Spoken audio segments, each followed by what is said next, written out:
मनुष्य का जीवन अनेक भावनात्मक चरणों से होकर गुजरता है। प्रेम, खुशी, दुख, प्रतिस्पर्धा और ईर्ष्या जैसी कई भावनाएं हमारे जीवन का हिस्सा होती है। लेकिन इन सभी के बीच एक भावना ऐसी है जो व्यक्ति की आंतरिक शांति और बाहरी रिश्तों को सबसे तेजी से नष्ट करती है। वह है द्वेष।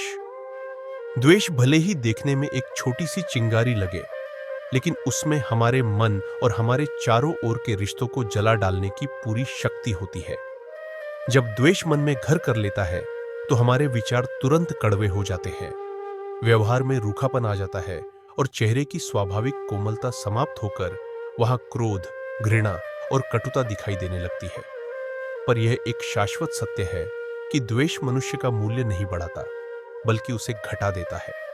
इसके विपरीत दुनिया का सबसे सुंदर कार्य है दूसरों को हंसाना, उनके चेहरे पर भले ही क्षण भर के लिए ही सही आनंद की रोशनी लाना।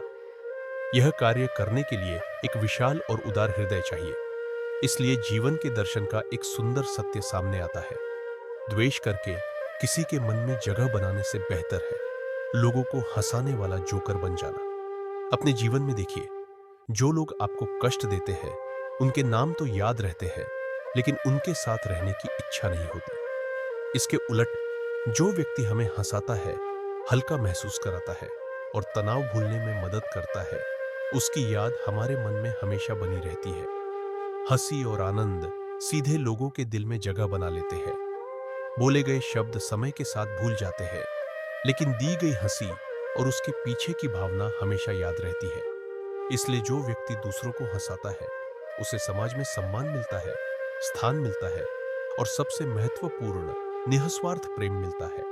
इसलिए जीवन का असली दर्शन बहुत सरल है। द्वेष फैलाने से बेहतर है आनंद फैलाना। और यदि लोग आपको जोकर कहे तो समझिए वह आपका अपमान नहीं, बल्कि उनके जीवन में आपने जो खुशी लाई है उसकी सराहना है।